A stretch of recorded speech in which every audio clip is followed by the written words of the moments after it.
And we are live. Here we are. Welcome, Hospitality Hustlers, episode number 1. I'm your host, Jeremy Worth, joined by my amazing co-host, Mr. 𝗙cie𝗹𝗹𝗁. What's up, man? What's up, dude? How are you? I'm fantastic. Fantastic. I got to give a quick shout out to one of my nieces, Jenna Conklin. She's been helping out a lot lately, so wanted Hey, to throw Jenna. that in there. How are you? What's up? I said, hey, Jenna. How are you? Hey, Jenna. Yeah, she's good. She's good. She's awesome.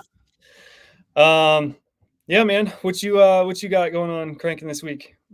Oh, dude, we got a lot. But question for you is, how was your meetup? Oh, dude, Your first meetup, strategic yeah. investor meetup. How was it? Tell us about it. Yeah, it was awesome. We had, I think we ended up having 23 people show up, and that was without 10 people that RSVP'd, that roughly about 10 that didn't end up showing up. So it was fantastic. Yep. Venue was great.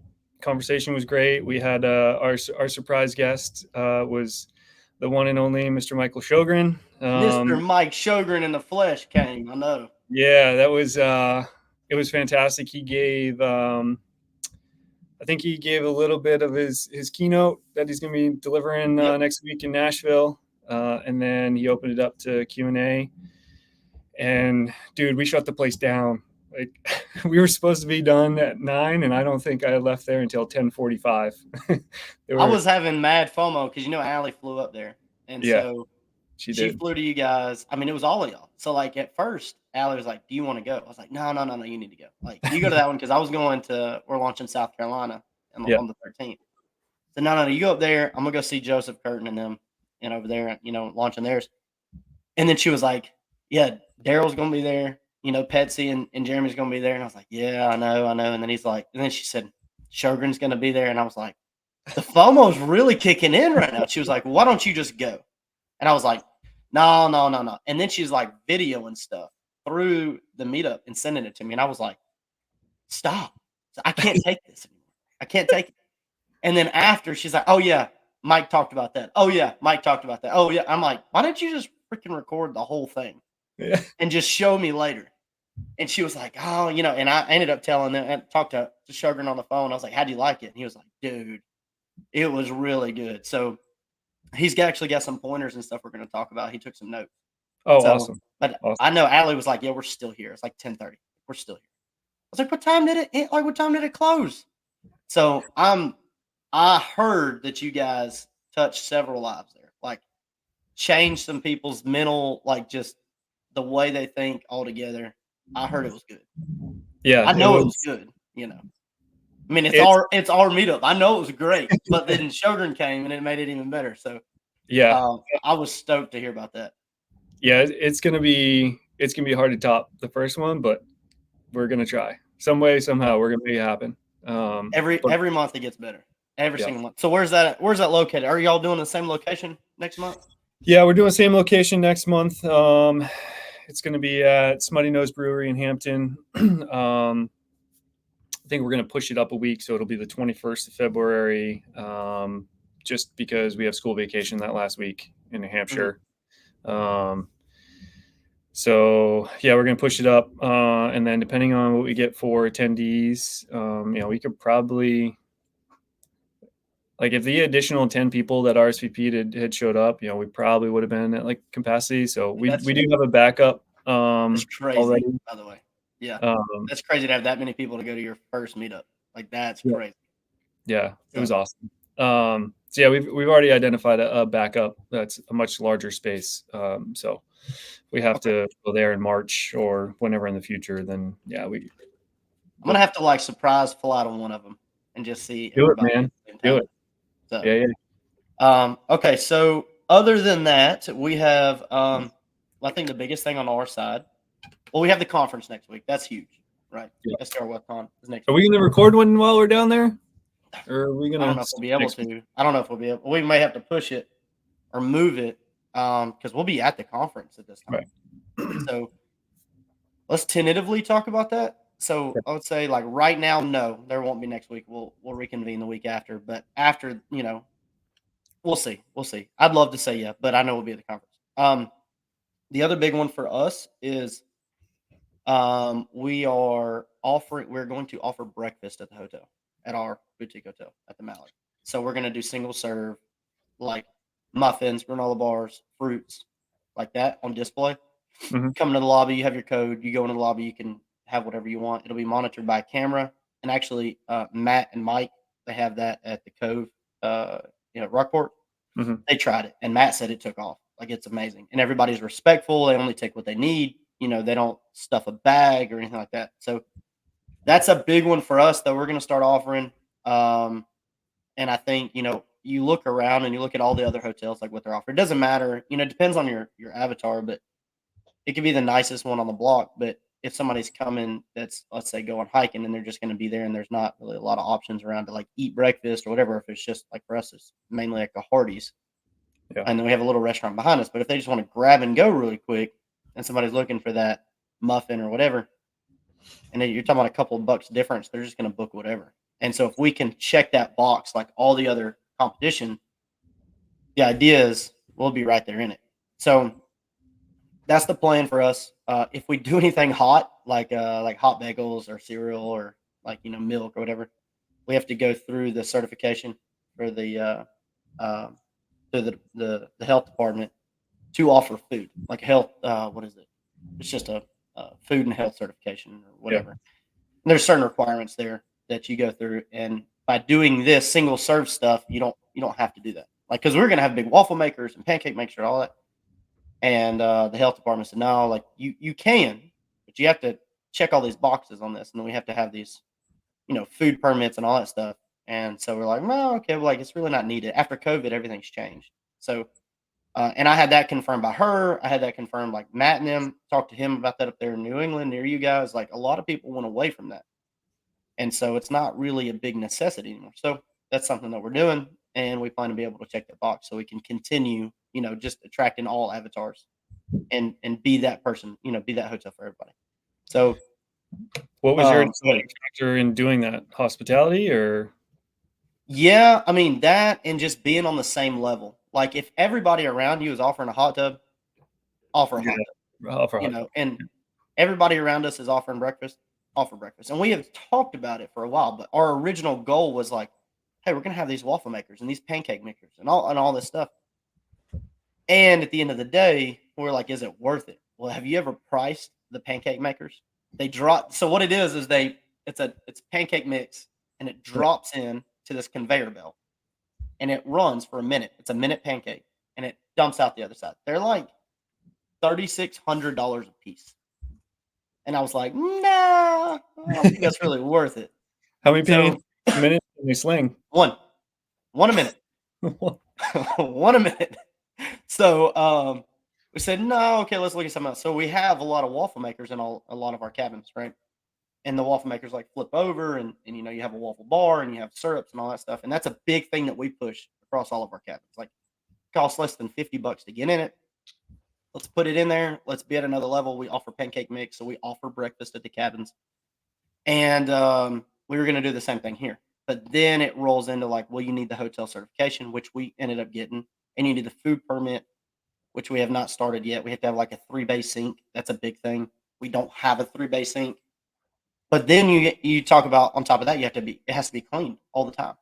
Like somebody has to be over there wiping everything down, and we don't have 24/7 staff. Mm-hmm. So then you look at, okay, well, you have to shut it down, right? Then you have like all these hours that you're closed, that you're open, and everybody has access to this thing. And it really just becomes like, is it something we actually have to have? Like, we would love to have it, but does it financially make sense? Because now we have 24/7 coverage, or we're pulling it down and we're putting it up at 6 o'clock, and it just doesn't make sense. So we said, hey, we want to offer something. And then we started thinking about, well, hikers is our avatar. Hikers, whitewater rafters, like that's our biggest, the active outdoor person.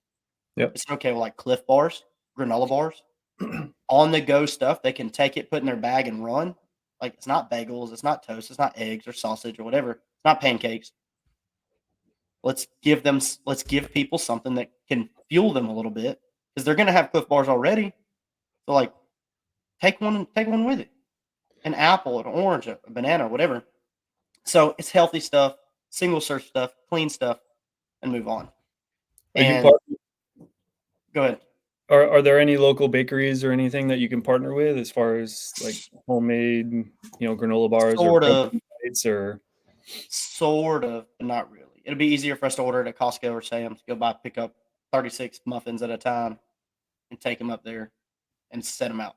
And you don't have to worry about things having, enclosures. Things have to be wiped down because then you still have that. It's not a single serve package. It's still a food permit issue. Mm-hmm. So we might as well go back down the waffle, the Waffle House. I mean, the Waffle House, the waffle maker idea. So the single serve stuff really, I think, is the answer. And when I was talking to the health department, she said there's a lot of hotels that are doing the same thing around us. Like when I talked to the inspector, the health department inspector, she was like, yeah, like, she's over, I don't know, 6 counties or something like that. She said, like, everybody's doing the exact same thing. Just make it pretty. And then I talked to Matt, the Cove. He was like, it has to look pretty. Has to look good. Has to be presentable and all that stuff. So I was like, okay, I got you. Like, let's do it. And so Brittany, our admin, she just ordered like the stands. And I mean, there's less than $100, to make it look pretty. And then there's a local fruit stand. So we're going to work with them. Cool. And see, like, they just catered in and bill us, keep us out of it. So some Georgia peaches? No, dude. What are you talking about? Georgia ain't got no peaches. No, I'm just kidding. Yeah, so we'll try to take that off our plate and let another, who not house. So it's not one of us going out there shopping and coming back. It's just, hey, you have access. You come at this hour, this day, call somebody. You come in there, issue us a bill. We'll come in there and pay you. So, but other than that, dude, like we're rocking and rolling, getting ready for the conference. That was a long-winded breakfast discussion, but it gave me some things to think about as we're getting ready to launch ours. So yeah, at the end of the day, you spend like it's less than $1 a person, if you look at it. So or less than it technically is less than $3 a person if they grab like a granola bar and a muffin and they head out the door. So it goes back to depending on like what your avatar is, what people are looking to do. Like, at the Beverly, there, Mike has the Beverly. Yeah. It's probably not smart for them to offer breakfast there because it's a midterm, kind of longer term ideal avatar. So, for us, it's completely opposite. So, but what do you want to dive in today? That's the question. Dive into today. Hospitality, man. Hospitality. Okay. So we were talking a little offline about this. Yep. So this is episode 1. Last week was episode 0 about like what we're doing. Episode 1, opening it up to what do we do? I guess like what do we do with hospitality for? Like how far do we go with hospitality? Why do we do hospitality? And what to think about when you do these STRs and these hotels. So if you want to start that, then we can kind of run all the way through it. Yeah. So it it starts from initial guest impression from when they look on the OTAs and they're going through trying to, or on Google for the hotels, seeing what other guests have experienced, seeing what to expect. One thing with that kind of differentiates STRs from hotels is with a hotel and a brand, what you're getting, right? Because it's same level of service, same bedding, same room layout for the most part. But STRs, it's a little bit harder to provide because each house is different. Each house is different things. So, as far as creating a repeatable experience for the guest, that it's harder to do with the STR, but definitely still doable. And then I think I was mentioning to you. No, I'll save that. Well, that will be our parting thought. Yeah. So give me an example. Okay, so like let's say I'm booking on Airbnb, right? And let's say I'm looking at cabins, which that's my main bread and butter is cabins. Looking at cabins, and let's say we have 3 cabins with the same view on the same street, same floor plan. Yep. What would you do, and what would you tell people watching this or people getting into it, and they're going to look at that perfect property, and they want it to make as much money as possible? Obviously, it has to make money, but what would you do to set it apart for somebody to all the way from seeing it on Airbnb to experiencing it? Like, what would you say? What would you advise somebody to do? Take us through that. Take us through that. So first and foremost, it has to be, you have to have good design, right? Design and decor, because at the end of the day, it's an experience and an emotional response that you're trying to elicit from the guest or create for the guest that they will in turn want to book with you. So you get good design and decor, and then you need to capture that with proper professional photography. And then you also need, from there, then you need to highlight, what your amenities are that you offer with your property, on your first few listings, whether that first few photos, whether that be views, whether it be a hot tub, a sauna, whatever other unique amenities that you may have. And then from there, you continue to highlight throughout the listings, the listing description on what you have with the copyright to continue to draw them in and want to book. Once they book, from there, it's your initial message that you send out to them. You want it to be thank them for choosing to stay with you, wanting them to feel welcomed, and make sure that they know that they can reach out to you with any issues that they may have.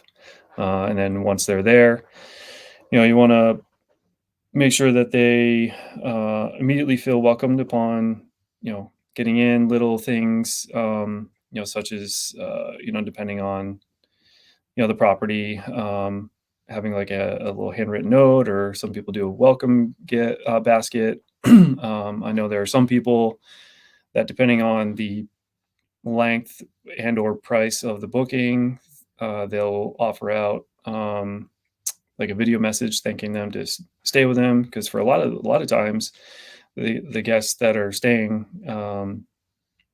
especially in the summertime, it's a family or an extended family, and that's their one vacation for the year. So they've saved up their hard-earned money on visiting your property, and so you need to make it as enjoyable as you can for them, with as less stress as possible. So do you have a property in mind that is just like over the top amenities, over the top guest experience? Like, if it ever hits a slow month, you're like, how in the hell is it slow? Because look at what we offer. Do you have anything like that in mind? Yeah, so I've got one. It's got mountain views. It's got an indoor pool. It's got a sauna. It's got a game area. Working on next thing will be to work on creating a bit of a more of an outdoor experience area for the guests. It doesn't have that yet, but it's on the list of things to do. And then, so that's one. And then there's another one that is oceanfront. It's beachfront. So with that one, you walk out the door, down the stairs, over the dune, and you're on the beach. So there's that. And then, so you got the views, you got access to the beach, got a closet there full of beach toys, wakeboards, umbrellas, chairs, anything that the guests may need. Outdoor shower, hot tub there. So yeah. The other thing is, was it last year we made sure there was a family that was coming in for Thanksgiving, so we made sure that we had a pan big enough for them to fit a 25-pound turkey in. We made sure, we made sure that they had everything that they needed for their stay. Okay. So we have one that's supposed to be coming on. It's a new build. very high-end luxury, really, really nice. And when you start thinking about the hospitality side, you start thinking about like what you're offering guests. This kind of blew me away for what they want to offer. They told me that it'll be fully loaded, right? It'll be rice maker, bread maker. I told them about doing an ice cream bar because a milkshake bar. I can't get any of my owners to do it. She said, yes, we'll do it. So she's going to have like the Ninja with the powder, creates ice cream, and then have like the little metal, she says she's going to do it. So we'll see. But it's the little mixers, 2 mixers. You put a cup in it. You put the ice cream over, you put some milk in it, vanilla, whatever. And you make the milkshake there. And then from there, you're going to have this bar of like silly straws and sprinkles and whipped cream or whatever you want to put on top of it. Cherries, whatever. So she said, yeah, like we're going to do it. And then they're going to have everything else. We're talking about branded towels because they're branding this thing. Like this thing it's $1 million purchase with no view and no water. Like it's beautiful. Yep. No furniture. Still $1 million. And so they're going to, I guess that's all, that's all relative. So compared to other size properties in that market for bedroom count, bathroom, probably square foot, where are we at? It's a 4.3 or 4.4. I would say this at a 4.3 or 4.4, with no views, no water, probably should be $700,000, $600,000. Okay. I'd say. This place is nice. Like we went to it. It is. I've never seen a layout front, back, nothing like this. Now there's things I would change. Like I would say, like, hey, if you put this on a view, you'd have a $2 million house. You put this thing on the water, you got a $2.5 million house. Like, But anyway, so she was like, okay, we're gonna offer like the best, and they have a couple STRs down in the Keys. So we're gonna offer the best guest experience possible. I was like, okay, tell me about it. Outdoor kitchen. She's putting one in, which is amazing. We don't see a lot of those up here. Mm-hmm. Outdoor kitchen. Then she's offering it's a 2-minute walk to the lake. You can technically see the lake through down the path. Then it opens up into like a little playground area, and you can have access to the lake. She's putting kayak and again, nothing I've ever seen in Blue Ridge. Kayaks, wakeboards. Kayaks, paddleboards, a trolley to take it down so you don't have to walk it. A covered area for all this stuff. She sent me the hot tub they're buying. They're doing all this privacy wooding, with like TVs and everything. And the door handles on the cabinets are probably like $40 or $50 door handles on every cabinet. Like they're really nice, like stupid. And so we said, okay, that's great. But like, now what? Like we can have all that stuff. Right. Let's say we have it all. Then the question is like, how do you get somebody in there? And so now we're talking about action photos, like people actually carrying the stuff down in the trolley, videos of the house inside, internal. People sitting in the hot tub taking the video, taking the pictures of people in the hot tub. And that's great. But then you really roll into the guest experience when they book. So and it's different for us for the hotel. But what would you say, like, let's talk about messaging for a second. How would you tell somebody to say, like, for the best possible guest experience on the booking side? Because, like, let's say we got them there. They love the place. They're okay with whatever they're paying. If it's high, if it's low, whatever. And they book. Second, they book and they pay. Then what? What would you tell somebody, like, here's how your process needs to look? And you can keep it high level, but, what does that look like? It's thanking them. Say thank you for booking with Cherokee Rose Homes. We appreciate your business, and you'll be getting follow-up messages as the time, depending on, so I guess it depends on when the booking happens. If it's far enough out, then let them know, hey, you'll be getting a message 3 days before with this information, and then there'll be a follow-up the day of check-in with directions and login information, etc. You just want to stay relevant and make sure that they have all the information that they may need. And then, for check-in, for the check-in message, make sure that they have complete accurate directions, how to get in, where where everything may be that they need to get in, link to a guidebook, which will then have the rest of the pertinent information. Yeah, what do you got? Something that's like vastly overlooked is the way the message looks. Like what the template looks like. So Airbnb, you can only control so much. Right. But you still want it to be clear, right? Like you want to be spaced out, bold if you can, colons, parentheses, underlines, whatever. But something we figured out, and this is gold. You ready? I don't even know if I've told you about this. So do what? I was just gonna say bulleted instead of like a long paragraph. Yeah. So here is the $1 million info right here. You ready? So when we went to the boardroom event, Mike Children's boardroom event, we were to stay in the Boston Harbor Hotel. Yep. It is a $900 a night hotel normally. That is. We got a good deal. Okay, we didn't pay $900 a night. Yeah. But he said, I want you guys to stay in one of the most luxurious places to see how they do it. Like we're all building this stuff ground up, whatever. Yep. Condos, houses, resorts, boutique hotels, whatever that we're doing.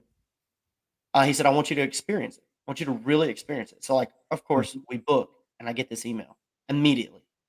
The presentation of this email is a picture of the Boston Harbor at the top. Welcome to the Boston Harbor. And it's all like, it's coded. It's all like HTML code. And it's different color schemes, and it's all like very open. And I was going to share my screen and show it, but I'm not going to go through all that. But it's like check-in time, check-out time, hotel policies, location, parking situation, like all that stuff. And I already have that for the hotel, for our hotel. But it's not like this. It's just a paragraph, right? It's just like a regular email. But the second I got that, I was like, holy crap, dude. Like, this is insane. So the first email we got was like booking confirmation. Thank you for booking.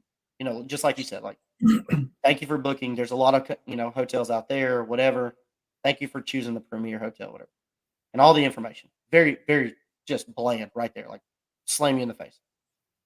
And then we got another check-in, email, like the day before, the day of, whatever, morning of, whatever. It was like, here's your room number. Here's your code. Here's some info to access. Here's what, lobby's open at all times, whatever. Then at the bottom, it's got all the links. It's got the in the hotel bars and their links to their menus and what times they're open. And I was like, dude, this is crazy.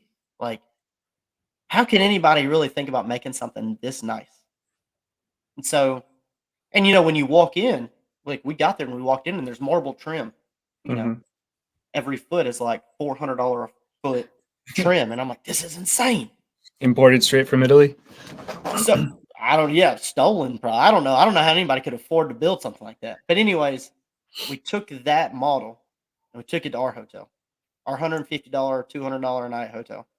And I said, this is what I want for ours. So Allie and I went back and forth and I was like, I'll do it. Cause I used to I did a little bit of programming like way back in the day. And I was like, yeah, I'll just do it. And then it was like a month goes by, nothing gets done. And I was like, this is crazy. So this goes into like who, not how, right? Right. Mount is the company that we were working with the meetups. Mount is the experience company that hooks up all the operators with the guests, whatever. I talked to a guy internally in Mount. We did some kind of call for the hotel. And then I was like, this is what I want. And he was like, hey, I think I got a buddy that'll do this for you. I was like, oh, I sent him my way.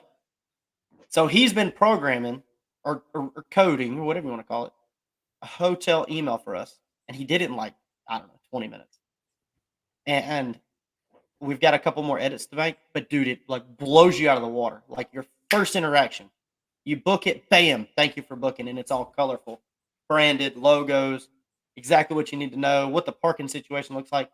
And I was like, this is what I want for every experience somebody books. If they book a $1,500 a night cabin, or if they book a, in the slow season at $97 a night at the hotel, I don't care. this is the experience they need to be slapped in the face with. And I don't remember who it was. It was one of the guys, I think my trash guy, one of my guys I use for maintenance. He made a comment this weekend, and he said, it's about whenever you pull up to the cabin, what does that first impression look like? Is there, and his thing is trash. Is there trash sitting outside? Because like for the cabins, trash is our biggest problem, right? Like, but if a guest pulls up, they see trash outside, all on the porch, trash cans overflowing because the trash company didn't pick up or whatever. Like immediately they're like, nah, I don't know about this. It doesn't matter what they paid, how nice the cabin is. Then they walk up and there's smudges on the window and they're like, nah, I don't know about that. They walk in and all the light bulbs are burning out and they're like, nah. And then they started looking. And they start really looking under the beds, looking behind the dressers, looking in the dresser. You start seeing it. Yeah, you start seeing it. And now their guest experience is just like stuff in the drawers in the kitchen and yeah. So do you guys have issues with bear down there? Yeah. With the trash? Yeah. Oh yeah. They've pulled up and there'd be like a raccoon or a bear just strode trash across the yard. And we're immediately like, I don't care what it costs. We got to get somebody there to clean it up. And so, we'll call the trash guy or one of the cleaners, see if they want to make a couple extra bucks, whatever, and we send them out there. And that's where it goes back to, like, you can have a bad first impression, but how do you come back from that? Like, I don't know what you guys do up there, but a big thing that we do is we send them to dinner. Hey, like, okay, it's not clean to par. Something was missed. Something was crazy. We have to get a cleaner back in there. Whatever. It doesn't matter what happens because things happen. We send them to dinner. I don't even care what it costs. We average like how many people do you have, and it hurts really hard on the big cabins because they sleep like 16 people or whatever. Yeah. Like, I don't care. Okay, $25 a person, $20 a person, whatever. Go to dinner. Like, get out of here with a recommendation. And so that's something hospitality side. Like, I know you're going to go into it. It's the unreasonable hospitality. Is that colorful? How do you come back from this, and how do you move forward? Refunds are nothing, dude. Like, I want $200 off my stay. Like, yeah. So since you brought it up, we'll go there right now. So I was going to save as for the closing, but one of the things has stood out with me in going through that book the first time, because I fully intend on going through it again, but is service is black and white, hospitality is colorful. And we should open with that, by the way. Yeah, just open with that. I thought about it, but oh well. I was going to close it. We're here now. Let people think about it for the next one, but we're here. So to your point, like one of the most recent examples that was highlighted was a family flew in from another country, was staying in New York. They went around. And they were getting ready. 11 Madison Park is the restaurant that the book is focused on. It's one of like the top rated restaurant in the world. Well, this family, this was our last stop before they were headed to the airport. Their luggage was at the restaurant with them. The waiter, or sorry, the author, who is the owner, the GM, he overheard them saying that they had, they'd hit up like all these top 11 Madison Park and 𝗙cie and all these top restaurants in the city. But the one thing that they wish they had experienced was a street dog from New York. So what does he do? He goes out to the street cart, buys a street dog, brings it in to the head chef and says, hey, we need to prepare this for the guests, or for this table. This is so what they came into another restaurant and said, we haven't they went into the top restaurant in the world, just having casual conversation at the table, saying that they wanted to, the one thing that they didn't get for food while in New York was a street dog. So the wait staff went out to the closest corner street cart, got a street dog, brought it into the chef. The chef cut it up into four pieces, dressed it up, put like drizzled some mustard over it, and did like a little thing with ketchup and however they presented it, and then brought it out and presented that to them. That's crazy. That is crazy. I mean, I haven't read the book yet. Dude, I mean, it's So that's essentially, and that goes back to like being world class at everything you do. So how you do anything is how you do everything. And I have been told that I don't know how many times by Shogun, by by anybody, like, you know, and I've gotten through one of the books that really talks about being world class is 10x is easier than 2x. Jessie Itzler as well. Do what? I was just saying Jessie Itzler says that as well. Yeah, there's a lot. Now, there's a lot of people that say it, and I'm not sure really where it comes from and who started that or whatever. But it's very well known now is how you do anything is how you do everything. Be world class at whatever you do. So if it's hospitality, whatever. I have a very distinct situation that happened to me just recently. So I went and picked up some tires for Allie's car, and changes the entire look of the car. By the way, she has a Suburban, and she had some like really ugly radials on this thing. So, anyways, I went, bought some new tires, got a smoking deal on them off Facebook, took them to the tire shop. The guys at the tire shop. So first off, I went to like Pet Boys. Pet Boys like, nah, we don't touch used tires. I mean, when I say they're used, they're like barely. His question was, are they brand new? And I said no. He said, we don't touch used tires. I was like, okay, whatever. So he's like, go down to South Side Tire, whatever, here in Dallas. I was like, all right, cool. I shouldn't say that. I shouldn't say who it was. Anyways, yeah, I went to another tire shop, and I pulled up, and I seen online they were up until 6 o'clock. It was like 5:10.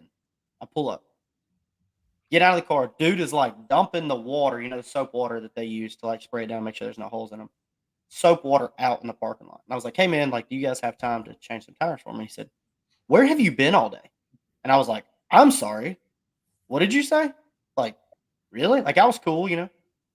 So, like, where have you been all day? I was like, well, I had to go get the tires. Like, you know, I also have a life, and I didn't plan to be here at 9 o'clock in the morning. And he was like, but no, dude, like, we're cleaning up. And I was like, you close in an hour? Like, what do you mean? There's nobody else there. So he says, I said, all right, dude, well, I appreciate it, you know. Started walking off. He said, no, let me go get my boss. His boss comes out, says, nah, come back Tuesday. This is on Saturday. He's like, come back Tuesday. I was like, I'm not coming back Tuesday. So anyways, I jump on the phone. I call another place that's in Hiram. And I called him and I said, hey, are you guys open? He said, yes. I said, do you guys do used tires? He said, yes. I said, are you okay with changing them right now? He was like, yeah. He's like, I'm not in Hiram anymore. I'm in Douglasville. I was like 26 minutes away. He's like, I will wait on you. Just come on. I said, I'm on my way.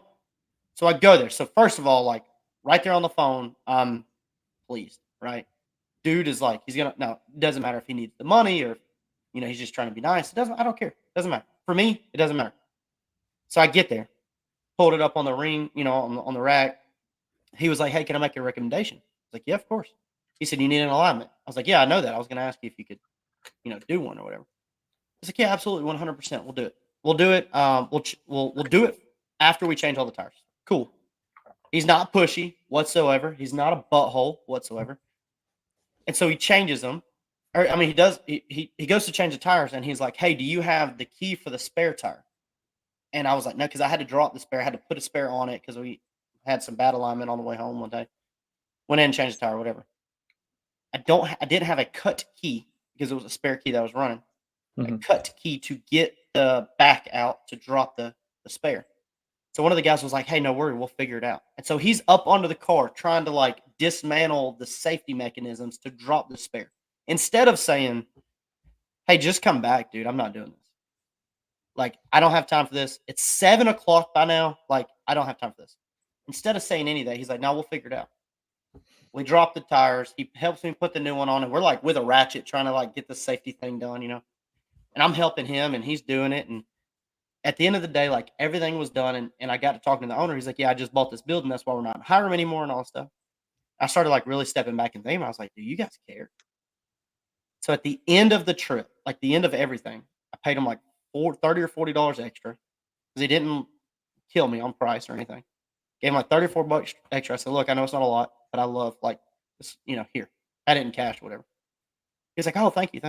I said, I just want to let you guys know that you guys are fucking world class in here. You guys are absolutely world class. You guys care. You just asked me if you could give me a suggestion, a recommendation. You guys help me do this and then not say like come back later. You guys stayed open, didn't even talk about the time it was. Like, I asked what time it was. At the time we were done, it was 7:30. I said, hey, what time do you guys actually close? He said, oh, we close at 6. Like, dude, y'all are here an hour and a half after, and y'all are offering all this extra stuff. And I was going to take the 2 of the radios home because they were like almost brand new. I was going to resell them. And I said, hey, what'd you do with those others? He's like, oh, I just went ahead and disposed of them for you. Because you have to pay per tire. Right. So yeah, I'm just going to dispose of them for you. I was like, no, well, I was going to take them back. I'd probably sell them for $150 or whatever. He's like, oh man, I'm so sorry. I'm so sorry. Let me go around back and I'll go get them. I was like, you know what? You sell them. I don't care what you do with them. Here's the extra money to dispose of them. If you want to dispose of them, here's the extra $20, whatever. He was like, no, I'm going to go get them for you. Let you make some money back. I was like, no, I want you to keep them. He was like, okay. I was like, you guys are like perfect. You guys are doing this perfectly. And then you look at the business that we're in, hospitality, which is colorful, like you said. Yep. There's all these things that you could do. Send people to dinner when you have a mistake. We try to result away from refunds. But from the time that they see the property on Airbnb or direct booking or Google or whatever, like instilling that, like, I want to be here, not just another house. And then all the way through to the end, asking for reviews or whatever. And it's all about that. It's all about that. Hey, look, I'll send somebody out right now. Like, things are going to happen. For the hotel, it's that first email that we want. And we're actually going to take that template and we're going to move it into 𝗙ście for our cabins. We're going to have something with Cherokee Rose Homes because I love it. Like, love it. Love the presentation. And presentation's everything. Yeah, I love to and I'm just, I will. I'll send you a screenshot or something of it. But it's like, you think about the tire shop, and then you're thinking about hospitality. You're thinking about a hotel. You're thinking about all the stuff that, like, people live through. Because if it's a bad experience, dude, they're going to tell everybody. Mm-hmm. But if it's a great experience, they will also tell everybody. Right. If it's mediocre, you're struggling getting kind of a response out of them. So I just want to leave that there. Like, it doesn't matter what industry it is, restaurant, automotive, hospitality, whatever, sleep, rentals, whatever, landlords. I mean, it doesn't matter.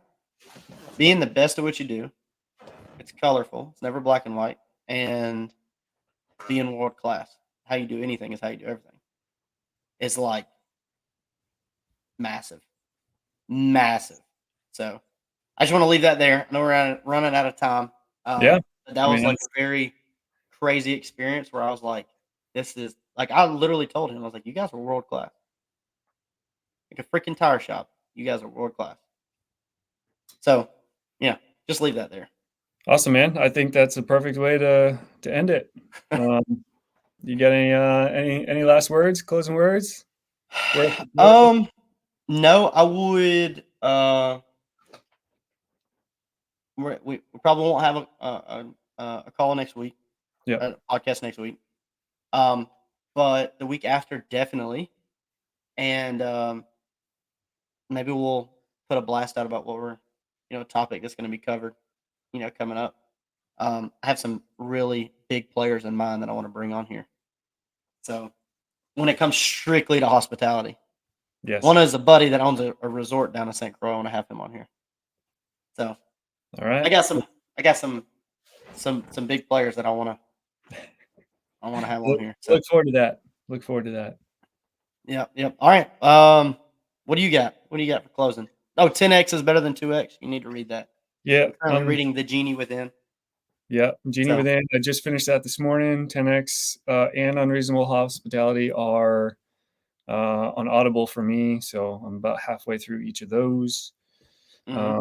Probably finish one of them on the way down to Nashville next week. Yeah, no, I think that's it. Yeah, like you said, won't be around next week because we'll be at the conference, but we'll reconvene the week after. Okay. So, all right. Well, stay. Stay in touch for the next one. 2 weeks, Wednesday, 11 a.m. If we have one in between there, we'll just blast it. But in 2 weeks, we'll see everybody again. Sounds good. See ya. Thank you.